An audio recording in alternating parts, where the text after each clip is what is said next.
Boy, my computer seems to be running slow here.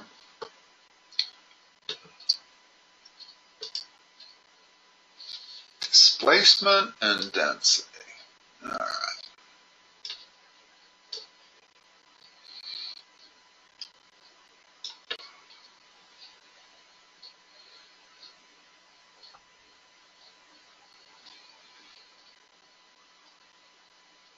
Okay.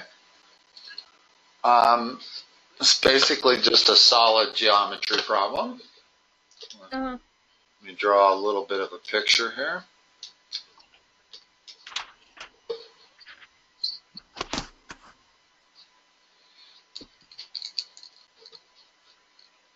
In other words, we have our rectangular solid.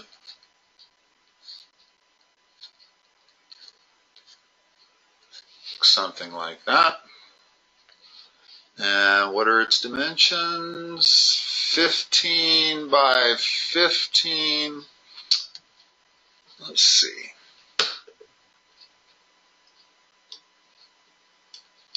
All right, they don't give us all three dimensions. They just give us the base, 15 by 15. And they tell us that when they put the rock in the water, that it raises it up 3 inches. Okay?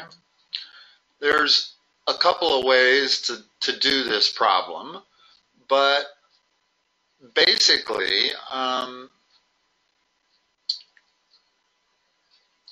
let me think of the best way to explain it. If I had water at that level right there, without knowing what that level was, and I add something that raises that up 1 inch, what's the volume of the thing that I had to add have to equal?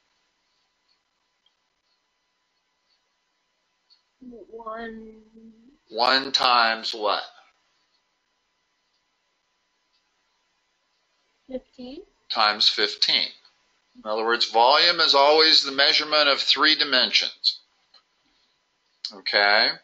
The other way, I suppose we could look at this, is just to let the height of the water be something like that. And so what's the volume of the water? The volume of the water is 15 times h. Okay, and now I add the rock, and the volume goes up to h plus 3. So it becomes 15 by 15 by h plus 3. That's what we raised it? Yeah, 3 centimeters. And the difference between this and this must be the volume of the rock. Excuse me, I need parentheses around that. And so, but I think the easier, rather than looking at it the second way here, the easier thing to do is, okay, let's say the new volume goes up to there. Okay? Yeah, this is trying to figure out the best way to explain this.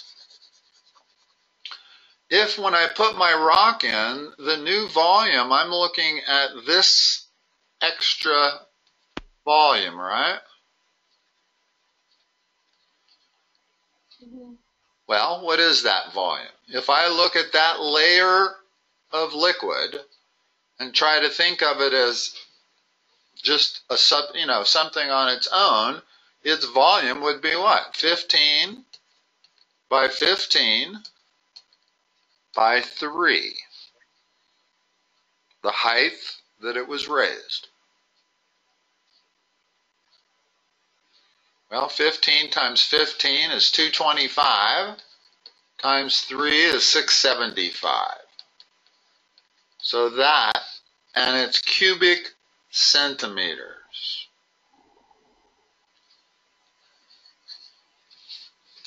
All right?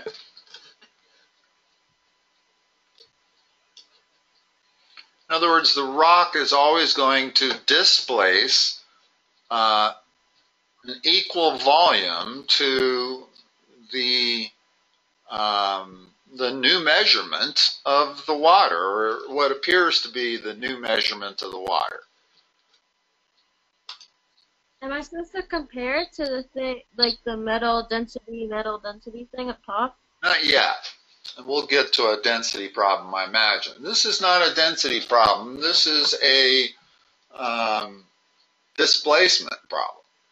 Okay. In other words, we had a certain amount of water, and if we raised it by 3 centimeters, the rock did all of that. Well, when you raise the water level by 3 centimeters, it appears to increase the volume of the water in the container by 15 by 15 by 3. That's how much it increased it. That must be the volume of the rock, because the rock is going to displace an equivalent volume.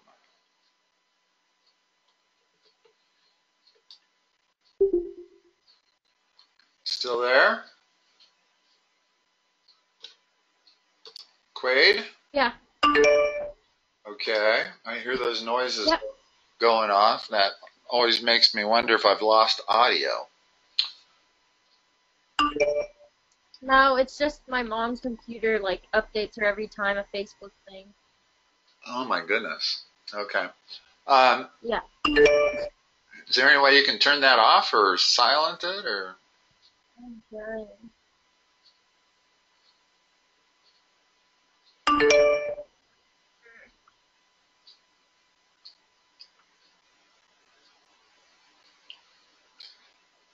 Okay. Number 2 is basically the same exact kind of problem. Only instead of dropping a rock into a rectangular container, we're dropping it into a right cylinder container. Okay? So in this one, So it should be pi r squared times h, which is 1.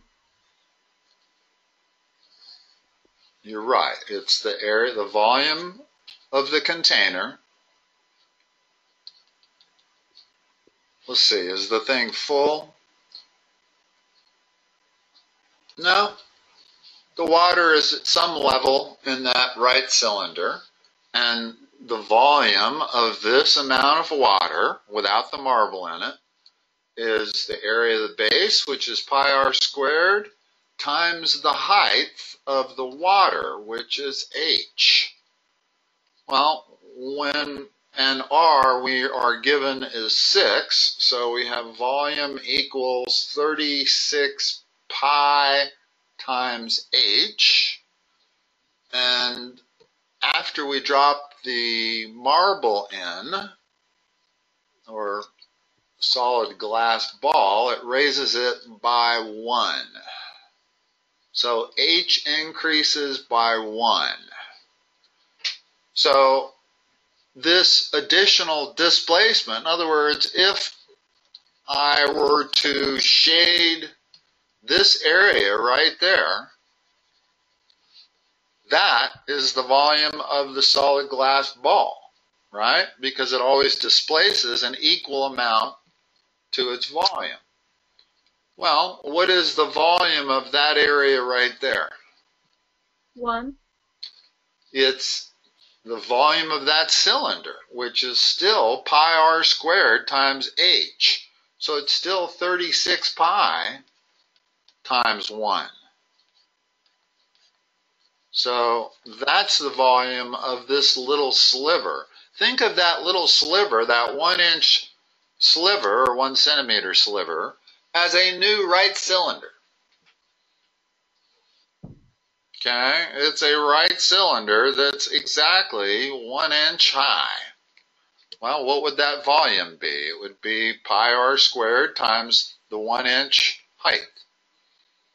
And I think that's the easiest way to look at displacement, rather than as a subtraction problem. In other words,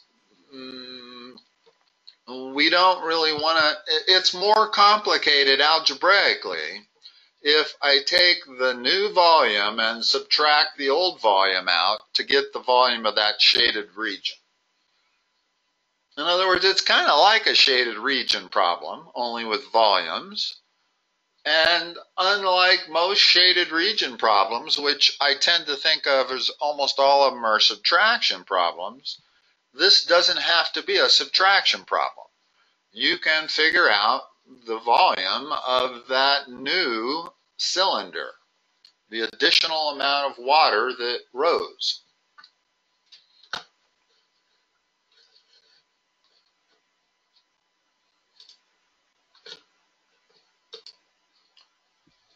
How does your teacher present it? As a subtraction or as figuring out the volume of that sliver?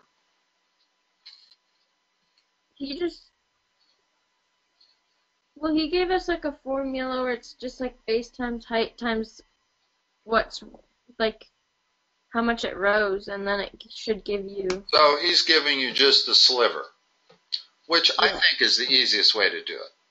But you have to make sure that you find the volume of that sliver, not just a two-dimensional. It's not an area, it's a volume.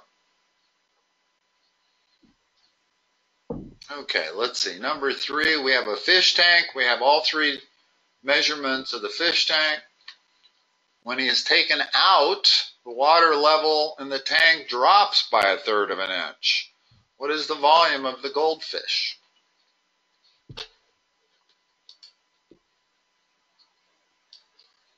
Now, the only thing you have to be careful here is we have a fish tank.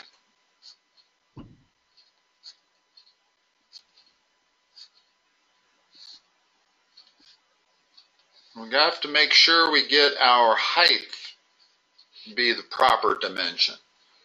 In other words, it's 10 by 14 inches, so we'll call that 10, we'll call that 14. The important one is to get the height right, 12, because it's the height that's going down. So, if I had the water level was right there,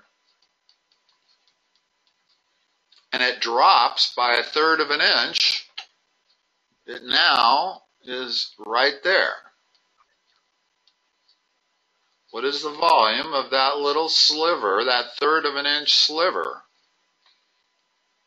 that it dropped? So would I do 10 times 12? Be very careful. Times. What would it be? Would it be 10 times 12?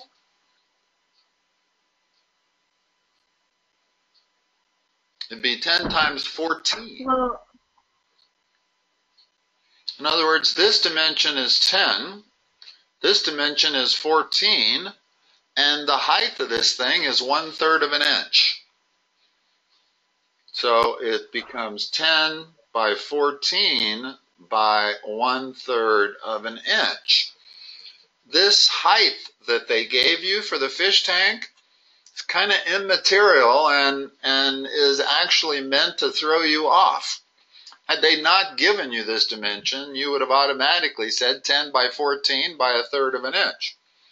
But when they give you all 3 dimensions, you have to make sure you figure out which is the base dimensions and which is the height dimension. And well, it clearly says it's 12 inches high. Now, yeah, it's not even fair to say that the water was full. But if you want a different way of looking at it, let's pretend that the water is full. Okay? So the volume we have with the fish in it is 10 by 14 by 12. The volume after the fish is removed is 10 by 14 by 11 2/3. Correct? mm-hmm. So the volume of the fish is the difference between that volume and that volume. Well, that's the same number as 10 times 14 times 1/3. And it's much more direct to do it the bottom way. The bottom way is where you figure out that little sliver. But you have to know the dimensions of that sliver. That sliver is also a rectangular solid whose dimensions are 10 by 14 by 1/3 inch.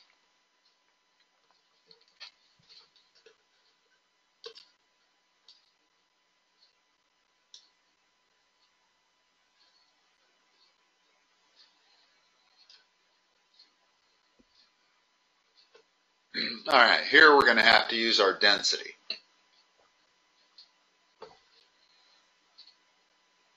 Maybe, maybe not.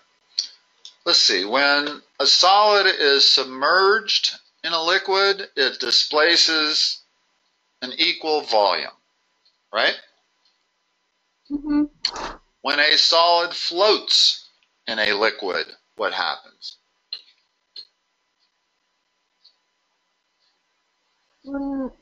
It displaces the weight. Okay? So we're going to be able to figure out the weight of the ice by the amount that it displaced the water, because the ice is not submerged, it's floating. So it's not displacing an equal volume as the chunk of ice. It's going to only displace the equal weight of the chunk of ice. Now, I noticed that at the top of this page, they don't give you the density of ice. Do they? No. I wonder why. Wow. What? So, let's see. Let's first of all figure out the weight that is displaced. Ice causes the water level to rise by 4 centimeters. So, what's the weight of the block of the ice? 35 times 50 times 40? Times 4. I mean 4, sorry. Yeah. In other words, it's the 35 times the 50. We don't really care about the height, the total height. I don't care that that's 30 centimeters high, but it causes the water level to go up by 4. So what is that number? That number is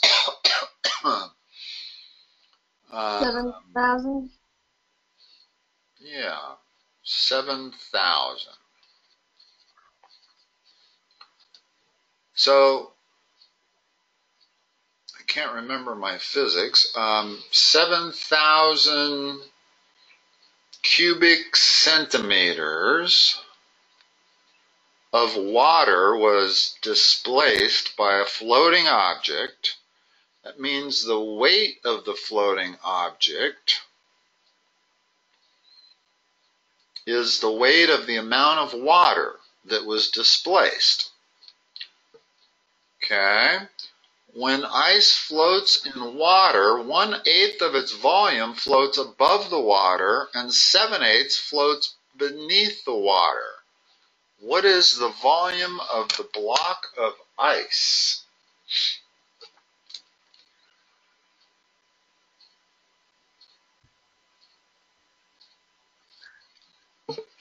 Wouldn't it be the same?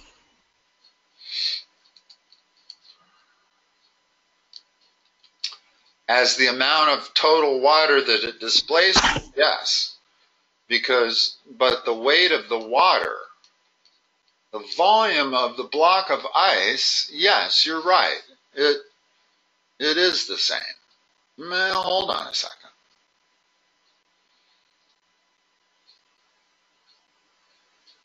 No, it's going to be 7/8 of that number, of 7,000. Because only, in other words, we know a couple of things. Forget chemistry or physics or wherever they teach you that a floating object displaces its weight. This is not a weight problem. This is a volume problem. And so what we know is that only 7/8 of this iceberg or this piece of ice is below the water level. 1/8 is above. Well, we know that if the entire block of ice was totally submerged, flush with the top of the water, then it would displace its exact volume by increasing the level of the water. Well, since only 7/8 of it is beneath the water, then 7/8, I got it backwards. 7/8 of the volume, because 7/8 of the volume of the ice has to equal 7,000. And so the volume of the ice is actually 8,000.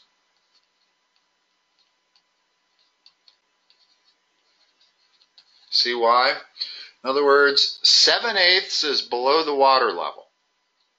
That means 7,000 of the 8,000 volume block of ice is displacing water. And we figured out how much water was being displaced. 7,000 cubic centimeters. But not the entire block of ice. If you pushed on the top of that block of ice so that the top was flush with the water, then the 8,000 volume block of ice would displace exactly 8,000 cubic centimeters. But the fact that only 7/8 of it is below the water, then it's only displacing 7/8 of 8,000, which is 7,000, which is what got displaced. Well, I'm curious. All of these are volume problems. Was there a page 2 on this somewhere? Because otherwise, I don't. There's a back. Oh, there's a back? Yeah. Okay. We probably are not going to have time to cover the back, but that's where we're going to use these density problems. Yeah, that's okay. Okay. Because this last one, number 5,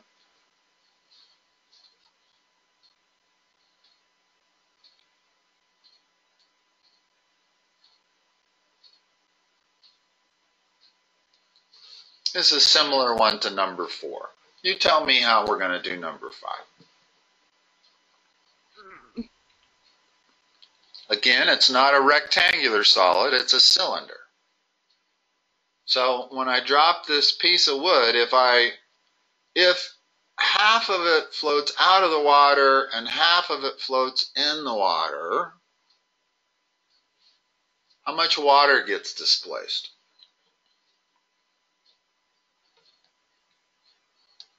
By the half. 1.5. Well, hold on. Remember, you got to use the formula for a cylinder because we have a cylindrical piece of water that's getting displaced.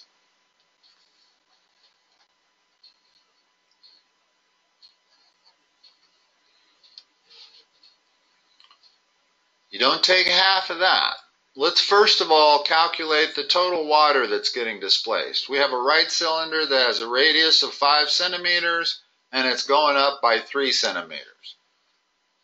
So what's the volume of that sliver, that cylindrical sliver of water?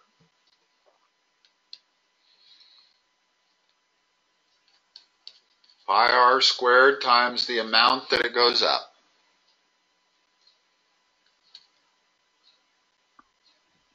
R is 5, so it's 25 pi, and it goes up by 3 inches or 3 centimeters, right?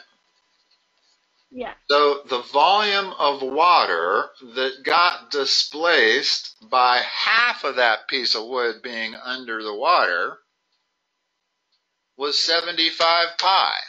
What's the volume of the piece of wood?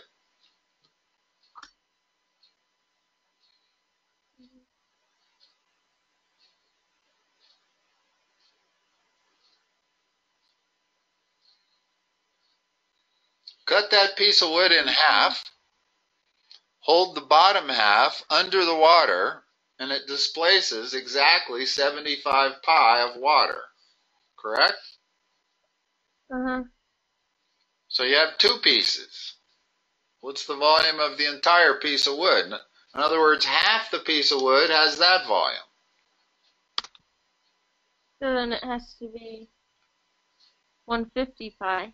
The whole 150. piece. 150 pi, exactly. Because the whole wood would be twice as much. Same to the block of ice. Notice that we took the volume of the water that got displaced and multiplied it by 8/7. Not by 7/8, by 8/7. Because the volume of the ice was 7/8. 7/8 times the volume of the ice was equal to 7,000.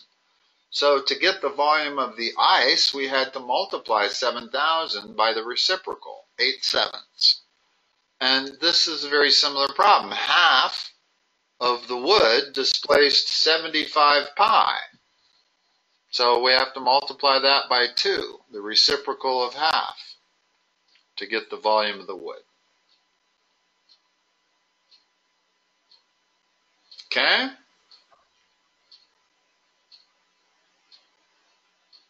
You good to go for tonight, Quaid?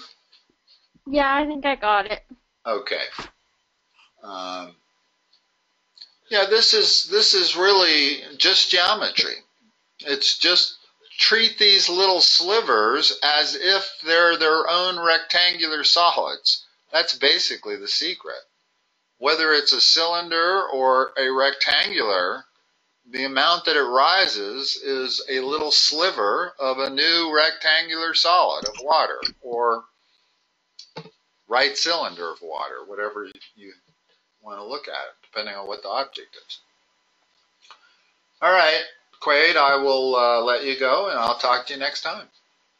All right, thank you. You're welcome.